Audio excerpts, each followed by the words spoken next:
All right, I think we are finally live. I hope everyone can see me. I hope you guys can hear me all right. I set the quality to 720p 30 FPS so that you guys, for those who don't have fast internet, can see me and hear me all right. And yeah, so we got a couple people here already. I'm not expecting like a bunch of people to tune in.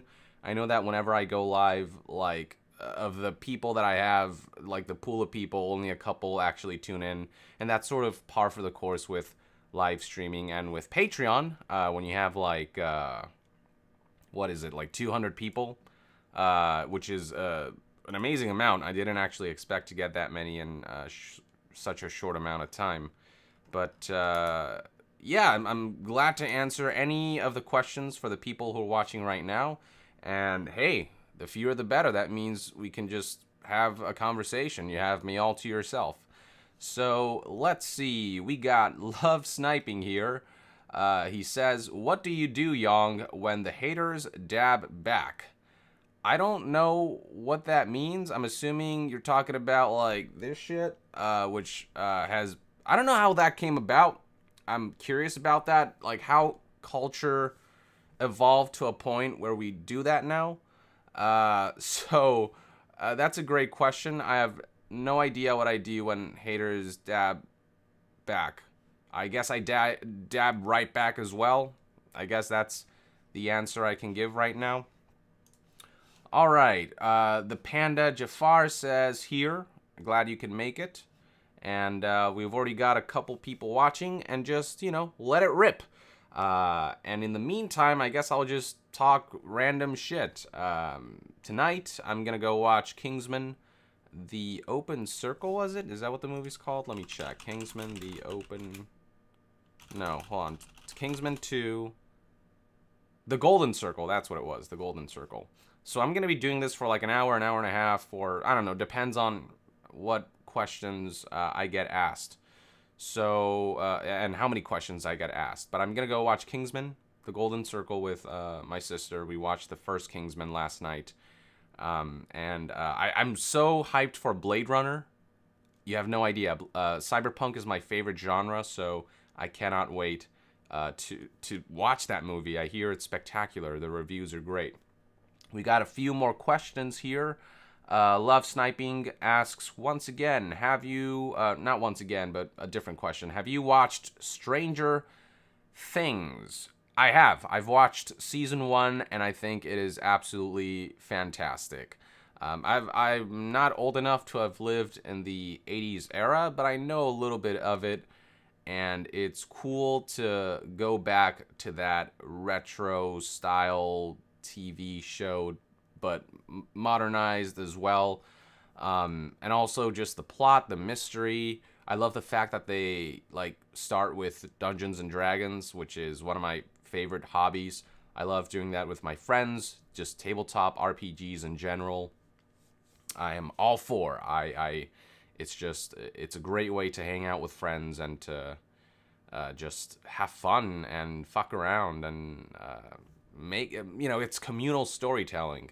Anyway, right, so I have watched Stranger Things. I can't wait for season 2. When is that coming out? I should look that up. Stranger Things season 2. That is coming out on October 27th. So in like a month. Wow, shit. Awesome. And since it's Netflix, I can like binge the shit out of that, which is pretty cool. Let's see. What do we have here? Love Sniping says I'll have to watch the original Blade Runner because it's been years since I've watched it. I watched it like a couple months ago for the first time. And, the movie has aged like fine wine, I think. It looks pretty amazing. I love the grittiness and I love the texture of it. I love the philosophical aspects of it. And I hope that Blade Runner, is it 2049? Blade Runner, yeah, 2049. I hope it captures that because I think it's not, Blade Runner shouldn't be about like the action, although if there's some action, that's fine, but that shouldn't be the focus. there was actually very little action in the original movie, and I think that makes a lot of sense. And it cyberpunk to me has always been more philosophical, but it's also, you can mix in like stylish in there, like the Matrix is cyberpunk, and it's a combination of that cyber and punk, which is pretty cool. But for Blade Runner specifically, it's always been more about the feel, the texture, the philosophy behind, what is it to be human, stuff like that. And that seems to be what Blade Runner 2049 is going for, with a little more action mixed in than, say, the original Blade Runner. And the effects obviously have improved a lot. Jared Leto's character looks really compelling. Although, I don't know if you read this. I read in an interview somewhere that the director talked about how Jared Leto method acted. He, like, blindfolded himself to, like, because the character is blind. And as, apparently as Jared Leto, like, was walking around on set, like, blindfolded, the director, he compared it to, like, it being like Jesus walking on water or something, which I thought was so pretentious and kind of douchey. I think Jared Leto is a great actor, but like what he did with the Joker, with the anal beads and the condoms, and I don't know. It feels like a PR stunt or something. He's a good actor, but sometimes I don't know. I'm like, really, dude? Do you really need to do that? I mean, anyway, I'm getting way off track, but Jared Leto looks really great in his part. Bunch of big names, and obviously Harrison Ford coming back is a big deal as Deckard, so that's something to look forward to. Geralt of Africa, thank you for joining us. If you have any questions, let me know. Let's see. I think Jared is a better actor than a singer. A bit like Geralt. The older that man gets, the better he looks. That's actually a very good point. In Witcher 1, Geralt of Rivia looked pretty weird. He was not all that handsome. He was kind of... He was pretty ugly. Not the ugliest thing in the world, but pretty ugly. He was pretty athletic, though, and pretty competent, and knew what he was doing. But yeah, I noticed that with each Witcher game, his facial features just got more refined, just more handsome. And by Witcher 3, the dude was just a stud, getting all them ladies, just Triss and Yennefer, and among others. So, yeah, Geralt of Rivia, he does indeed age like fine wine. But you are Geralt of Africa. And that's an interesting name, but all right. I wonder if your name is actually Geralt and you happen to be from Africa, or if you just decided to call yourself that for fun. Let's see. Geralt of Africa asks, did you play Cuphead? That is a good question. I have not played it yet, but I hear great things about it. If I go to like Metacritic right now, I think it's got like an 86 review score, which is pretty decent, and a user rating of 85, which is awesome. That art style, man, holy shit. Like, this is like when people try to make, like whatever it is, like anime games, like video games adapted from a cartoon to a video game, they like, I don't know, it just feels like they never get it quite right. Like with Dragon Ball, for example, a lot of it was like cel-shaded 3D. They got it right with Fighter Z, though. That, I think, looks gorgeous. But Cuphead looks so authentic to that, what is it, like 30s style cartoon?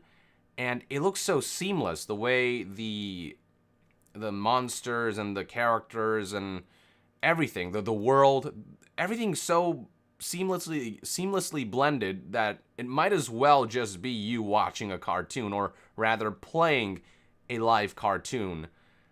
And it's incredible how they achieve that. The animations are so smooth. They put so much love into these drawings and the animations, the backgrounds, the fine details of everything. Just the, you know, with the film, like the what do you call them, the little like cracks and the stuff you see in old film style movies. They added so they were so meticulous about being authentic to that look that this game just deserves all the praise and attention that it's getting. It's awesome. This is a great Xbox exclusive, although it's also on PC, I believe. But it's good for Xbox to finally be getting like fuel for the fire, because you know it's been waning a bit with their lack of exclusives. But hey, better late than never. So I hope this continues for Xbox, and you know, their sales start to climb up, especially with the release of the Scorpio, the Xbox One X. Okay, so that's my answer for Cuphead. Thank you, Geralt of Africa, for that question. Love sniping. What's your favorite Marvel Netflix series? Mine is either Luke Cage or Daredevil Season 2. My favorite is actually Daredevil Season 1. I thought it was the most well-rounded of all Netflix shows. The villain was compelling and fully explored. Kingpin was just phenomenal. Although Season 2 comes in at a close second just because of the Punisher. Oh my god, wow, that was perfect, that Punisher. I wish they would have put the focus on him throughout the whole season. I think it went downhill once they got into the plot line of the Hand. So that's the only reason why I would place Season 2 below Season 1. But the Frank Castle moments, the Punisher moments, I'd say those were above Season 1. But Season 1 as a package was just better, I thought. It was more focused. It was just Kingpin and that conglomerate right there. And you got to explore Kingpin's past. You got to explore... And Kingpin was so different from what I expected him to be. He wasn't just the dude I saw from, you know, like the Spider-Man animated series or whatever. He was like... He felt like a person, weirdly enough. Like, he's a piece of shit, but there was vulnerability there. He, like, fell in love with someone. But when he got pissed, it was like, that's the Kingpin I know, you know? And from there, I would say after... So, it's Daredevil Season 1, Season 2, Jessica Jones, and then Luke Cage, and then The Defenders, and then Iron Fist. Fuck Iron Fist. I hate that show. It's so stupid. I hate the Iron Fist. I hate him. Like, the character. Finn Jones. I just, like, he was fine in Game of Thrones, but I don't know what it is about him. He just has no on-screen presence in Iron Fist. So... yeah, I'm some people liked it, which is fine. I respect that, but I just hated it. The plot line was ludicrous, out of focus. The characters did things that you just completely questioned. Just Danny Rand is... I hate that character. He's such a prick and a child and a whiner and just a loser. I don't know. Just... he's everything that Iron Fist shouldn't be. And it's fine if they're going for something different with the character, but what they did here is just, it's I don't know, it's wrong. Like, I just don't like him. I just don't like Danny Rand. I can't like him. I don't, there's not many redeeming qualities in him. He's selfish, immature, and you never get the sense that he actually trained with, like, monks for 15 years or however long he was gone. Like, his martial arts looks bad. Like, he should be kicking ass like Jet Li and Jackie Chan in their prime days if he just, all he did was train martial arts for, you know, that long. And obviously, they're never going to get to that caliber because they'd actually have to hire a dude who did martial arts for 15 years or whatever. But it's just like Daredevil looks way better in terms of fight choreography than Iron Fist. And it improved a little bit in the Defenders, but still. I hate the character, period. He's just the worst. And the Defenders, you know, it seemed like they were on their way to fleshing the character out a little more, and then the second half, they ruined him back again. So, just, God, fuck that guy. I hate Danny Rand. Just, every choice that he makes, I just, anyway. Okay, that went on a little longer than I thought. So, yes, Daredevil, all that stuff. Cuphead.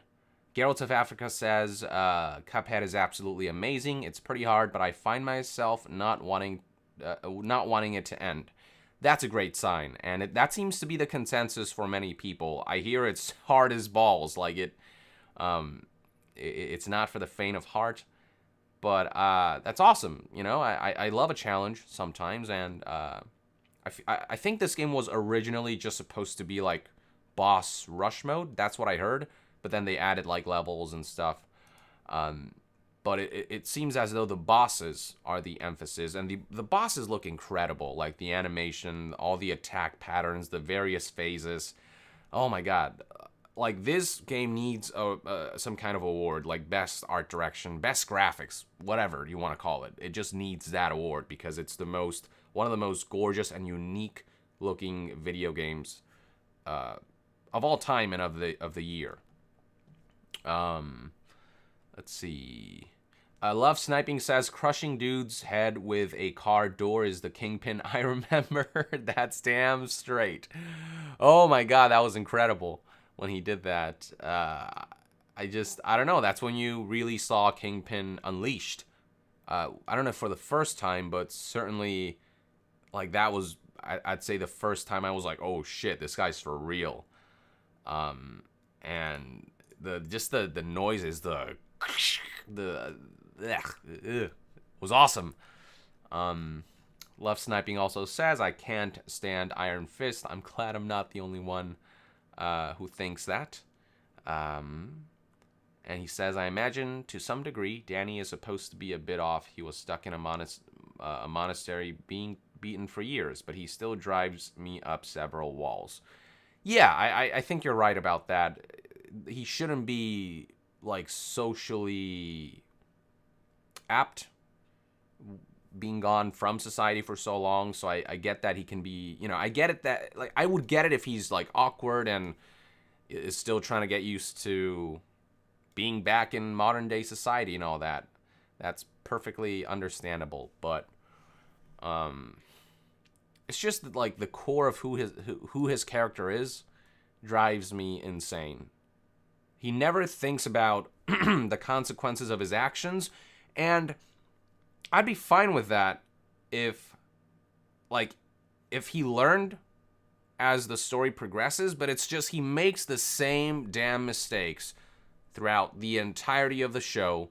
The character never matures, he never thinks about anyone else but himself, and that carries forth through Defenders. And it seemed like in the first half of the show, like he was actually starting to mature a little bit. He was the one bringing the team together, but then it all went to shit in the second half when he just reverted back to his old habits. So let me type in here, just remind some people.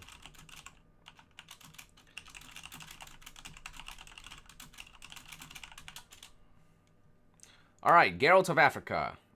OMG, I can only imagine MDHR Cuphead devs getting hold of the Tom and Jerry. Oh, dude. Getting hold of the Tom and Jerry license and making a one-to-one Tom and Jerry game. But I guess they want to make their own IPs, and I can't blame them for it. Don't even, man. Oh my god. I can see that happening. I mean, I don't know how it, like, I don't know what the mechanics of that would be like. But just being able to control Tom or Jerry or both with that level of graphical fidelity sounds pretty freaking awesome. Yeah, Tom and Jerry, the video game, is something that I'd love to see from these devs. Frankly, I'm looking forward to anything that these devs make moving forward. I feel like this is going to be their shtick, like making these authentic looking adaptations, or not adaptations, authentic looking like art style cartoon adaptations, but then like making their own IP or their own just franchise around it, I suppose. I'd love to see Cuphead actually be turned to a cartoon or something. Like, that seems appropriate, but if it's meant to be a video game, then it is. That's that. It is what it is. I don't know if Cuphead has any kind of story, but if it does, you know, that's pretty cool. I'd love to see that happen. But yeah, it's got awesome reviews, and here's hoping that it either gets a sequel or that the developers get more work moving forward. Whoa, okay. All right, so Love Sniping says, what are you looking forward to in the Punisher's own series? Oh my god, I don't know, man. Like, the Punisher, that's just it. I guess just delving deeply into his backstory is a big one. We kind of learned about him a little bit and his tragedies in Daredevil Season 2, but just the idea of how many episodes is Punisher going to be? But however long it is, just seeing Frank Castle being Frank Castle and just kicking ass is all I want, and that seems like what we're going to get. But also, you know, the story is important, and so far they've nailed that. They've nailed the character. They've nailed the story. I think, yeah, I just don't see this show sucking. Like, they would really have to fuck it up for this show to be bad, I feel. H Productions, welcome to this live stream. Welcome to the chat. Thank you so much for joining us. He says, what camera do you use for your videos? So this right here, I upgraded from the original webcam that I used to use was the Logitech C920. That has been my go-to webcam for like pretty much since I started YouTubing, which is pretty crazy. But like it's only recently that I replaced it with an actual DSLR camera that I linked to my computer via the Elgato Camlink. Is that what it's called? Elgato. Yeah, it's called the Elgato Camlink, and it basically allows you to use an HDMI cable to connect your camera, or like a micro HDMI to HDMI cable to connect your camera into your computer, and then stream that footage into the computer itself.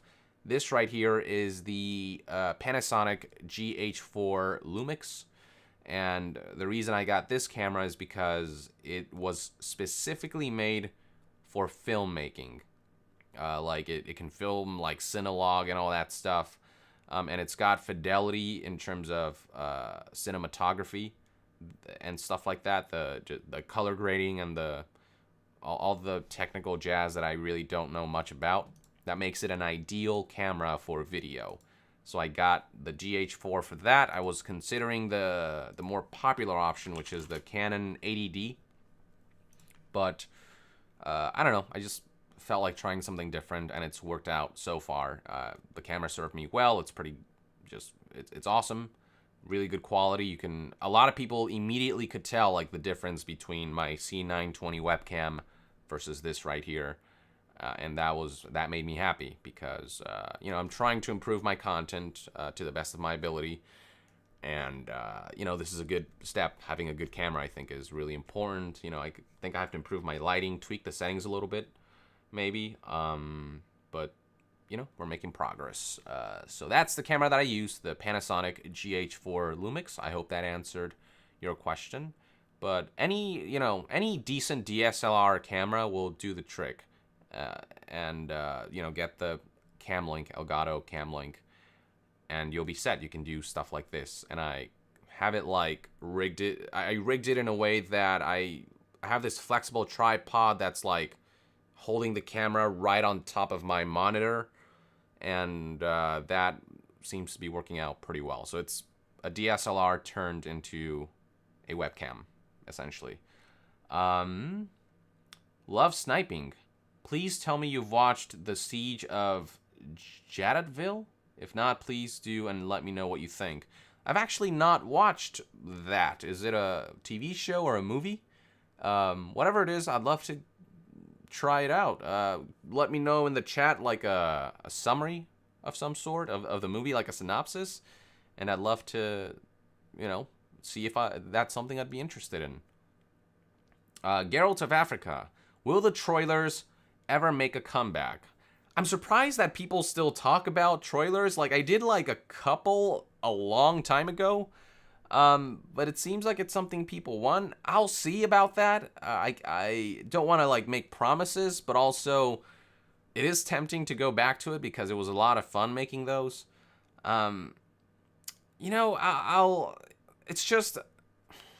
It's all about time constraints. I gotta like pick and choose what I make, what's the most pertinent thing to my channel, and the main thing that I want to focus on is news updates and, discussions and all that. But if I have the time and the mental capacity to revisit Troilers, I'd love to do that because it was a lot of fun. But it's just that I'm not a comedian, so each Troiler takes me a lot of, like, revising and, I gotta write out the whole script, make sure it's actually funny. And I know that just because it sounds funny to me doesn't mean it's funny to everyone else. So, like, I don't know. I'm not actually that funny, I feel. I'm just not. I'm not a comedic genius or anything. But I'd love to come back to it one day. Let's just leave it at that for now and see where it goes.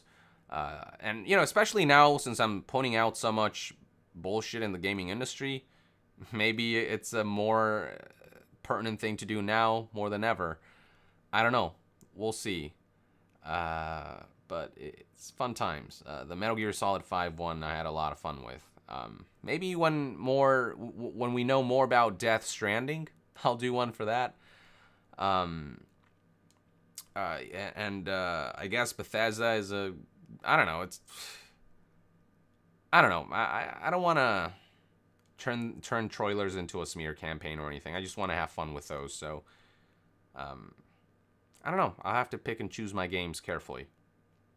Anyway, so we'll see what happens with that. All I know is I have gone up more than a number of requests to bring it back, which is amazing. I'm happy to know that the Troilers have had a decently positive influence.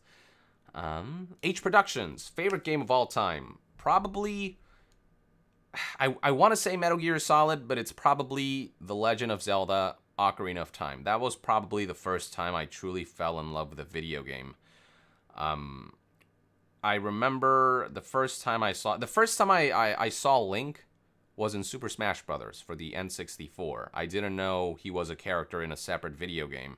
I thought Smash Bros. Was like any other fighting game, and it was just like a compilation of, it was like Mario, and then like Yoshi, and then a bunch of randos. Like, I didn't know Samus was a separate character. That's when I met most of Nintendo characters for the first time. Like, I met Link, Samus, Ness, Captain Falcon. I didn't know any of those guys until I played Smash, but I saw Link, and then after we played Smash, my friend who owned the N64 booted up Ocarina of Time. And I remember the first thing I saw was Link's green tunic. And, no. He was actually wearing the red tunic for that particular save file. And then the Temple of Time. And I hear the music kick in. That shit. And I was like, whoa. What is this game, man? And he was like, oh yeah, this is Zelda Ocarina of Time. And he was walking around in this open world. And I was like, what the fuck? Like, this is crazy. This looks incredible, like the graphics and the music, the atmosphere, the world is open. You can just go around killing shit. And this was like in the adult timeline, so it was like dark and dreary. There was like zombies, oh my god, why can I not remember them? The undead looking motherfuckers. Hold on, I need to remember them. This Zelda undead, the Redeads. There we go. And that just that scared me shitless, especially when she started, like, when one of the Redeads started like humping Link. That freaked me out, but And then I learned there's like dungeons, you can solve puzzles, and that was my first true video game like love relationship, whatever you want to call it. And then after that, I played Metal Gear Solid, and I fell in love with that. But God, Ocarina of Time, man, what an incredible game. It still holds up today. Like, I played it, I think, 2 years ago or something on the 3DS, and it's basically the same game, but with improved graphics. And oh my God, it's still so much freaking fun. And that's when you know a game did everything right. I mean, no game is perfect, but this is like as close to it as you're gonna get. So definitely Ocarina of Time. Second place, Metal Gear Solid. So that's my favorite game of all time. Let's see. Love Sniping says that this Siege of Jadotville is a documentary about Irish peacekeepers in the Congo in the late 70s who are abandoned and cut off from every other battalion there. I'd highly recommend it to anyone. Love Sniping, a Troilers episode on microtransactions. That's an interesting idea, I suppose. But it's like, that's weird. Like, it's not an actual game, but maybe I could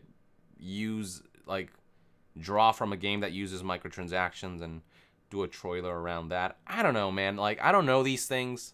I don't have some brilliant plan for Troilers. It's like for the funnier, like the more comedic videos, like the sketches and all that I make, it's like more of a spur of the moment kind of thing. Like, I just wake up one day and go, I have this weird idea in my head that I want to try. I don't know why. It just came to me today, and if I don't do it now, I'll lose it. So I'm just gonna go for it. And it makes me really nervous because I feel like people will hate it and they'll think it's not funny. But I'd say like 90% of the like funny stuff that I try to do has been relatively successful. But it makes me nervous doing those. Like, I upload it and I go, oh my God, people are gonna hate it. What am I doing? Why did I do this? Like, why am I not doing a news video right now? Why am I making these like stupid comedy videos that are probably not even that funny? But people have been receptive and really kind, and you guys are awesome. So, I eventually, calm the fuck down, and usually works out, but not always. But interesting idea. I'll look into that. Devin Fox. I made it, Yong. LOL. I'm not funny either, but I have confidence in your trolling skills. Lol. Thanks. That's good vote of confidence to get. Thank you, Devin. I have like ideas in my head, but I don't even know. I never think they're funny. Or like, if I think they're funny, like to me, I feel like it's not funny to other people. I don't know. I need like people to show stuff to, which is great. Which is why Patreon is so great. Maybe I can make a video and then like show you guys a preview, and then get some tips about what I could do to make things funnier or something. That's an interesting idea to throw around. But, I do my best to troll when it is called for. I don't want to troll in my like news updates. I just want to get the truth out. But in comedy videos, yeah, sure. Once in a while, I want to troll. It's fun. Anyway. Let's see. If I remember, the Ocarina of Time timeline is the Fallen Hero timeline. Please correct me on that one if I'm wrong, says Love Sniping.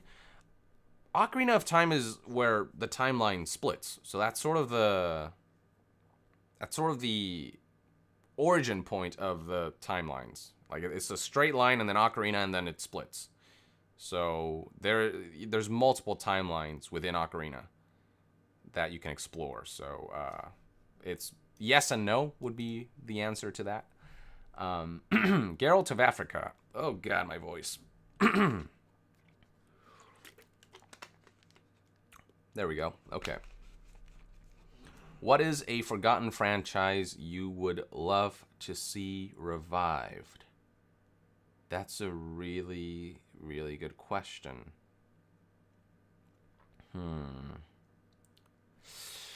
What is a forgotten franchise you would love to see revived? Oh, God.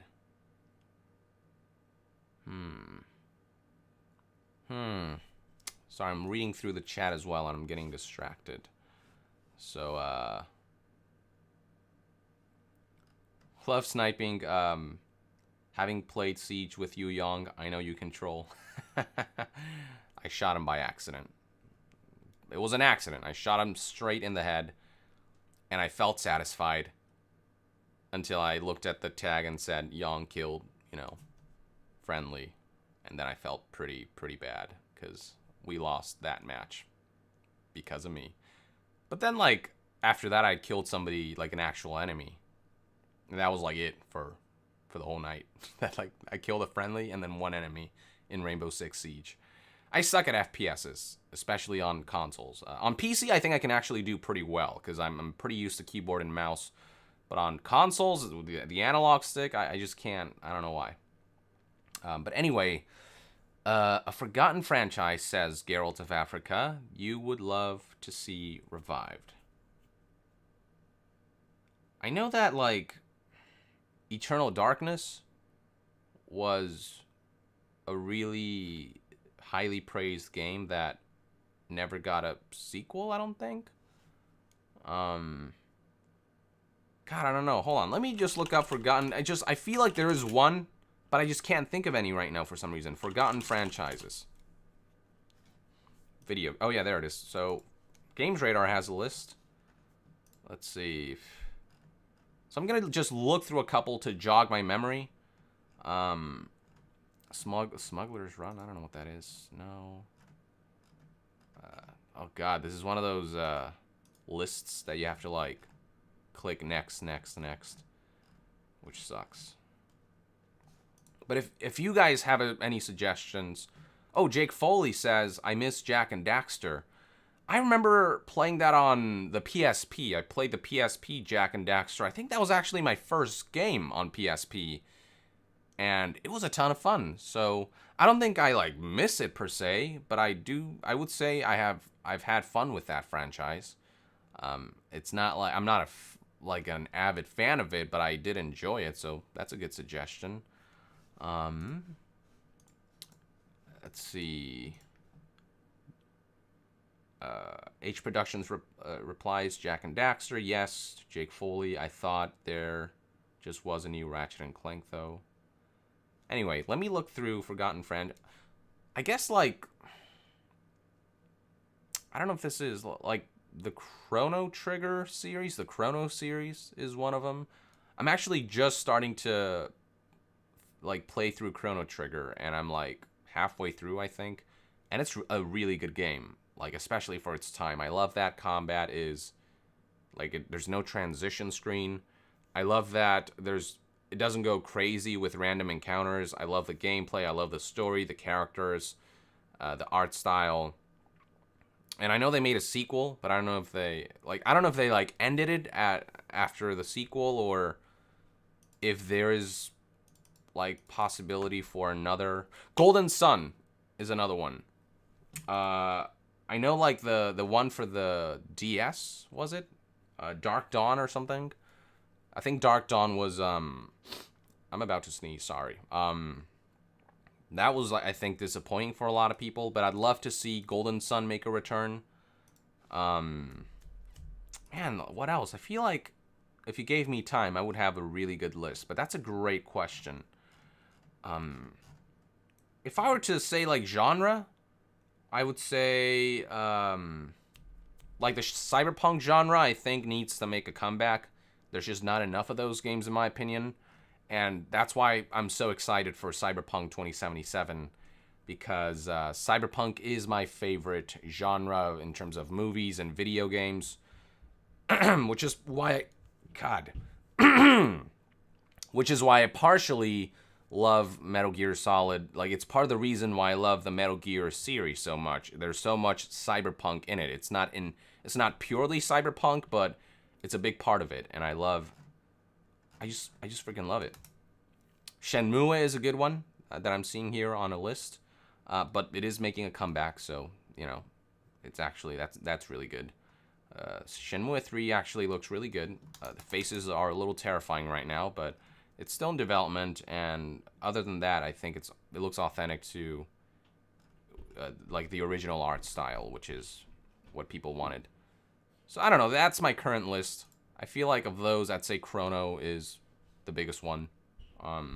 But give me some ideas and maybe I'll go, yeah, that's the one.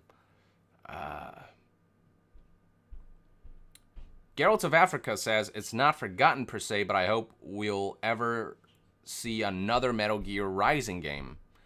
Frankly, I feel like Metal Gear is on its way to being a forgotten franchise at this point. Not forgotten, but like it's over type of deal. Unless Konami can really like pull their shit together and make like Metal Gear Solid 3 remake, or I mean, I fear to say that they should handle a game about the boss. I feel like that's too daunting a task for them, because the Metal Gear series it's had a singular vision for so long. Like, it's just been Kojima's baby. It's been Kojima's vision for its entire run. Most of the entries, like the canon entries, that I hope Konami doesn't actually go that route. I'm almost scared to think how they could like botch it. Especially because the boss is my favorite character in the Metal Gear series.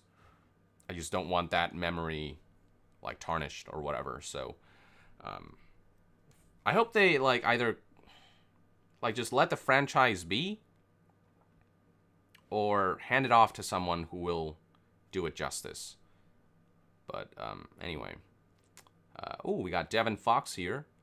I remember messaging you about this topic on Discord, but if it ever comes to doing a possible interview with our Lord and Savior that never seems to age, Hideo Kojima, would you feel nervous at all? Absolutely, I would. I mean, yeah. Just saying, like, I don't know if you guys saw the video where I briefly met him at E3 2017. Like, I waved at him and he waved back, and he like recognized me, and then he waved back again, smiling. Yeah, that by itself was like time just slowed down. It was like everything just stopped for a minute. I was like, oh shit, what do I do? What do I do? Do I wave? Do I say hi? What do I do? Like, my brain was going a million miles an hour or a minute or whatever, just from like seeing him. So yeah, I'd be nervous. But I feel like that's just like me being like starstruck. I feel like once you get to know someone, like once you say hi and shake hands and start talking, you realize, wait, they're just like another person. They're not this higher level entity. It's just we perceive them that way. That's how we perceive people we admire, or celebrities or whatever. But I found that like I interviewed various voice actors, and like David Hayter, I was so starstruck starting out in the interview. But then like the more I got to talk to him, the more I was put at ease, because David Hayter was such a cool guy. He was really cool in the conversation, and he made it very relaxing. So eventually it just turned into a normal conversation, and I realized, wait, David Hayter is just another person, another human being that I can just talk to, and it's no problem. So I feel like that will happen if I would interview Kojima. If I were to interview Kojima, at first I'd be like, oh my god, what do I ask him? What do I say? How do I say hi? I would like question everything that I'm doing. I would question all my actions. But as the interview goes on, I think I'd ease up. And Kojima seems like a really cool guy. Like that's just something everyone says about him. He's just really super nice. So yeah, I feel like I'd ease up at some point. But at first, oh my god, I would be terrified.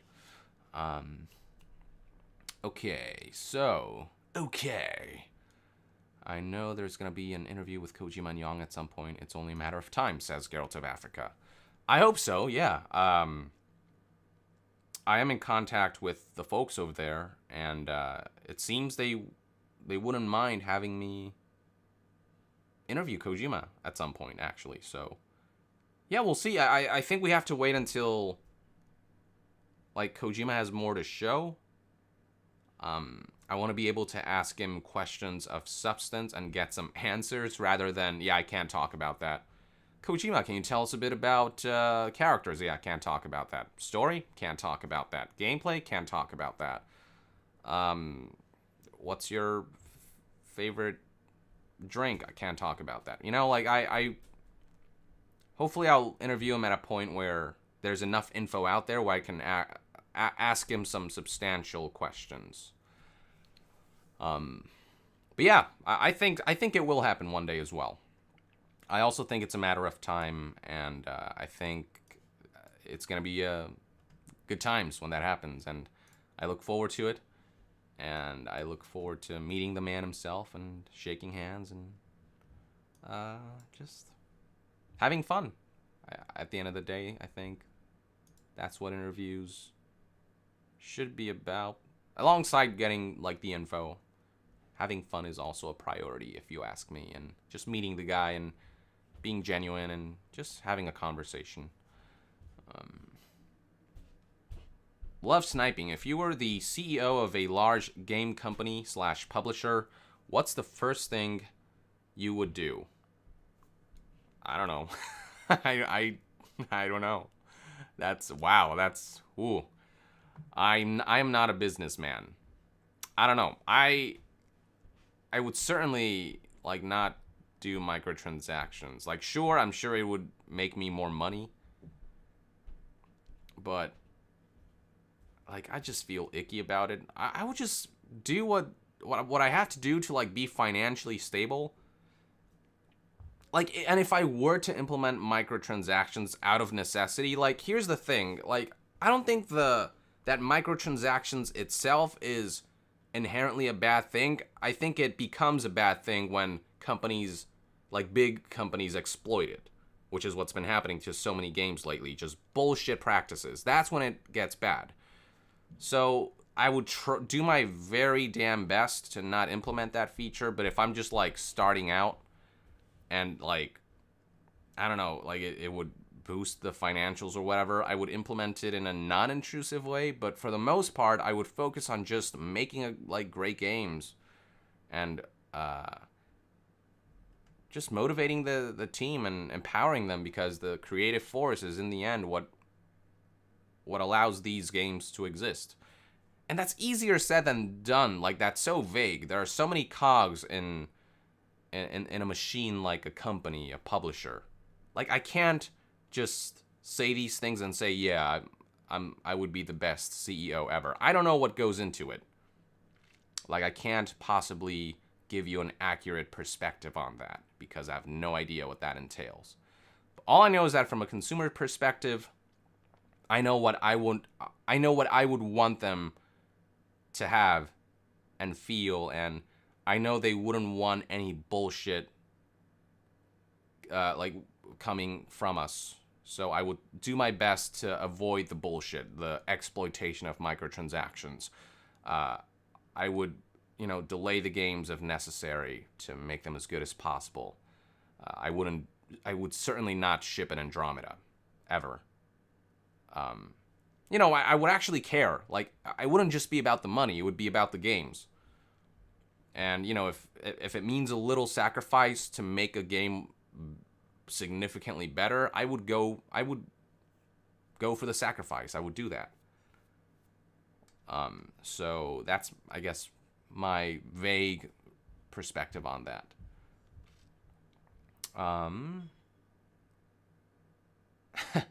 God, love sniping. I mean, Yong had to stare at some booty to calm himself down after he saw Kojima before. That's just never going away, is it? No. That'll haunt me to my grave. That's what my tombstone will read. YongYea. Something interesting happens. Anyway. Jake Foley. Hopefully he'd hire that animator that made that Andromeda sex scene. Oh, yeah. Oh, hell yeah. Are you kidding me? That guy he's a beast. Single-handedly made, like, the best animated scene of the game. This guy should be hired for everything. This guy should have been lead on Andromeda, but from what he told me, he came in late in the process, which is why he only had time to work on that one big sex scene and then, like, tweak a few little things here and there, a couple other scenes. But yeah, now he's I think one of the leads in Anthem, he's working on Anthem now, and you can see that he's taken a much bigger role because the animations, the facial animations, actually look good this time around. So that's something to look forward to. Let's see. H Productions. What's the first thing you'd ask Kojima if you interviewed him? I don't know. I don't know. Depends. Depends on what the interview is about. Is it about movies? Is it about Death Stranding? Is it... I don't know. That's a great question. I have never thought about that.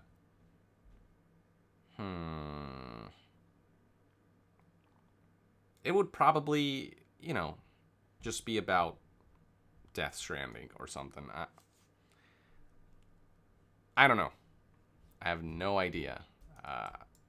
I'd take suggestions. So, anyway, love sniping. I think BioWare Ed Money has him for Anthem. Yes, he does. If you had free reign to interview any voice actor, who would it be?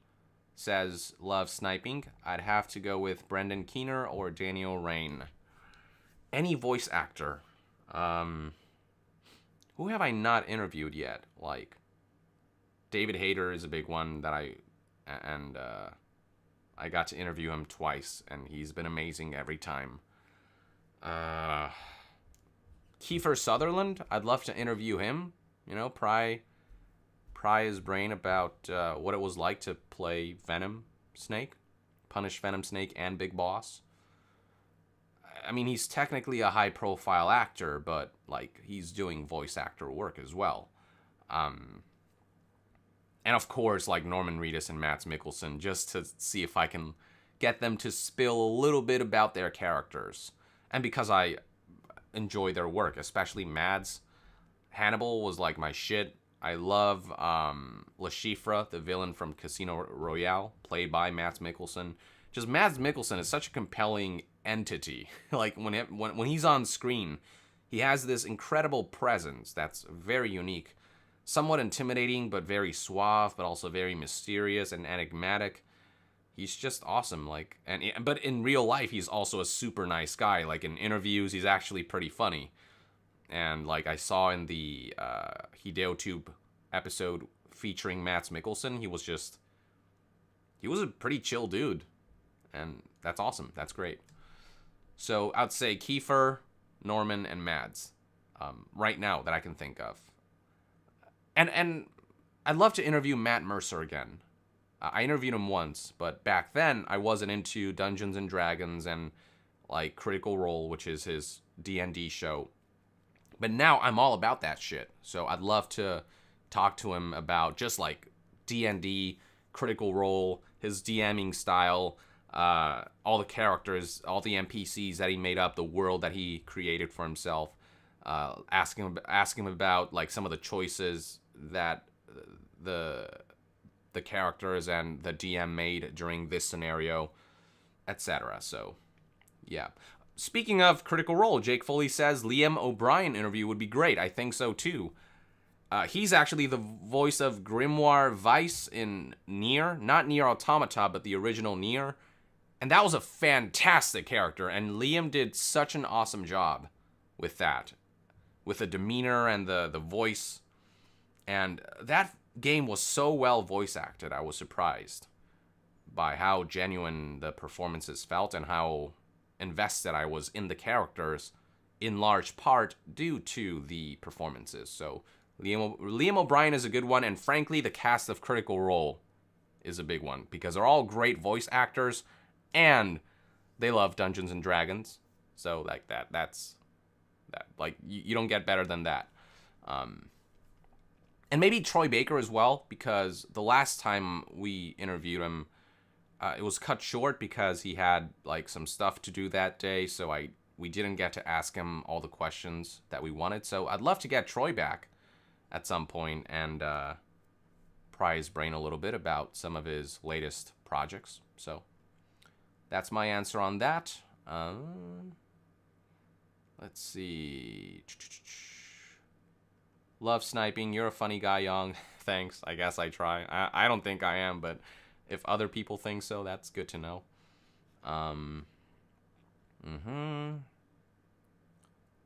Okay, Devin Fox talks about microtransactions and how, yeah, as long as they aren't play to win, or as long as they don't have a huge influence on gameplay, like, if it's just cosmetics, like, it doesn't matter. Except if, like, customization is a big part of the game, like Destiny 2.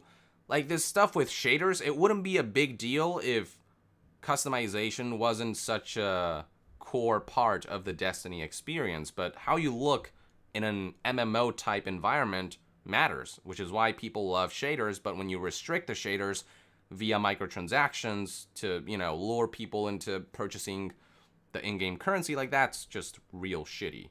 But in, like, Overwatch, the cosmetics really don't matter as much. You're playing as a select set of characters. There's a predefined cast, and, you know, you can customize them if you want, and you can earn those things by playing the game anyway. So, and, like, once you unlock them, it's, like, unlocked, right? You don't just apply the skin and then, like, that's what you have until you purchase another skin or until you unlock another skin. They're not consumables. They're 100% unlocked. So I feel like Overwatch, yes, it has loot boxes and microtransactions, but it does it in an unintrusive and fair way where I'm fine with it existing. Like, I can ignore it. And for the people who do want to go the extra mile to get all the cosmetics, they have that choice. Like, I feel like there is choice there, and that we're not being forced or lured into microtransactions. It's like a nice balance, and I like that about Overwatch. But, like, Creation Club, Destiny 2, what else did I talk about recently? Shadow of War, all that stuff, like, that's just, I hate the way they're doing it. It's just NBA 2K18. My God, what a shit show. What do we have here? Okay, wow, just a lot more messages. So yeah, Matt Mercer seems like an awesome guy. Yeah, definitely, says Jake Foley. Let's see. Nice, Love Sniping says, I actually got to ask Matt a couple questions during a live stream interview. He's a cool dude. I like him. Oh my God, he's so cool. He's just one of the nicest guys I've ever interviewed. And he's just like a huge, like, nerd. He's into gaming culture. He's into, like, D&D and comics and all that. So he's like, I mean, he checks all the right boxes, if you ask me, in my eyes. Love Sniping. Why did you decide to let the hair grow out? I just get lazy, that's it. I don't really, like, decide I want to have long hair or short hair. It's just, I just didn't feel like cutting my hair. And it just grew out. And then one day I was like, wow, this is really long. I should cut it. I think it was, like, right before I went to E3. I was like, okay, I should look presentable in front of people. So I got a haircut, and now it's, like, growing out again. So I don't know. We'll see where it goes. I just go with the flow when it comes to my hair. So it is what it is.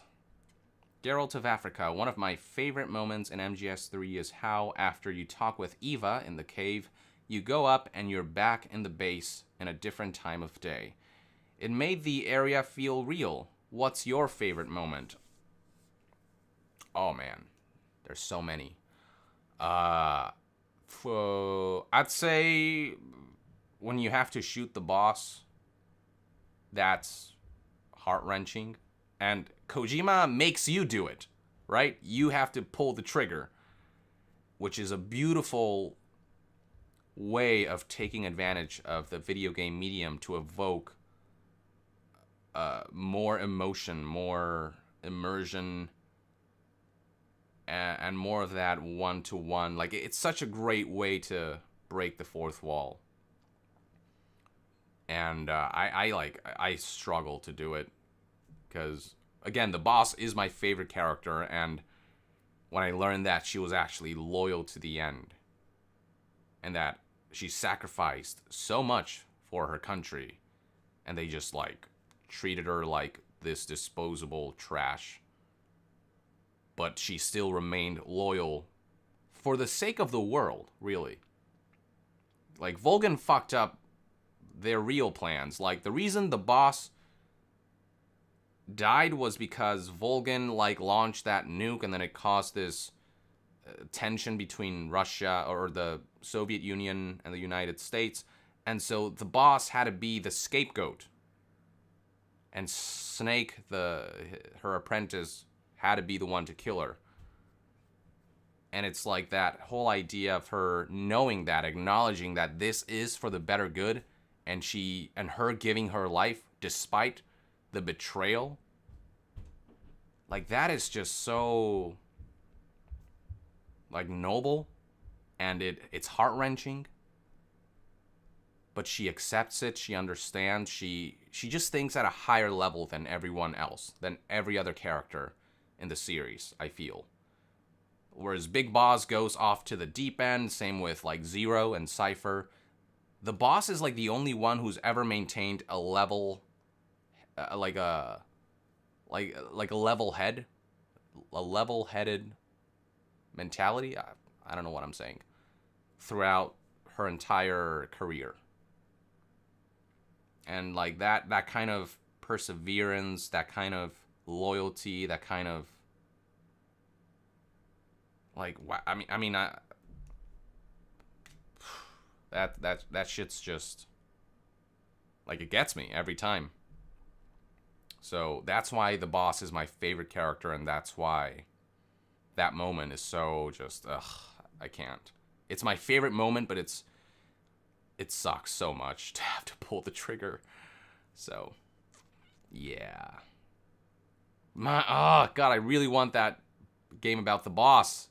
Why couldn't this whole fiasco with Kojima and Konami happen like 5 years later, so that Kojima could work on Metal Gear Solid 6 or Metal Gear Solid 0, you know, like the origins, right? The boss. World War II. Ugh, man. That would have been incredible. But hey, at the same time, though, maybe some things are better left unknown. I think part of what makes the boss so enigmatic is the fact that we know so little about her. Like, we get little tidbits of her backstory in Snake Eater, but for the most part, we know her motivations, we get to understand who she is at her core, but we don't learn all of the nitty-gritty details of what happened in this year and that year and all that. So maybe it's for the best. I don't know. And yeah, I think this is a good place to call it. I'll take like a final round of questions, and then I'm going to head off to watch Kingsman: The Golden Circle. But I hope you guys had fun with this. I certainly did. A decent amount of people tuned in, and I got to chat with you guys, and I'm glad to do this. I think Patreon is a fantastic way to interact with the most loyal part of the fan base, and you guys are so incredible with your support, and I'm getting closer and closer to just being able to do this as a full career and being able to place 100% of my focus on delivering honest news content. And that's exciting. That's amazing. And I couldn't do it without you guys. You guys, just with your support, with the way you guys keep motivating me, man. Again, I always feel like I'm so lucky to be in my position, to be part of this awesome community. But yeah, I think we've got all the questions that we need for now. I would love to do this again at the end of next month, so we will reconvene on October 31st. That's when I'll do this. I'm gonna keep doing this at the end of every month for you patrons, exclusively for you guys. And, yeah, thanks, you guys. I'm glad you guys had fun. And I guess I suck at impromptu outros, but yeah, I guess that's it. With that, I will see you guys next time. Yong out!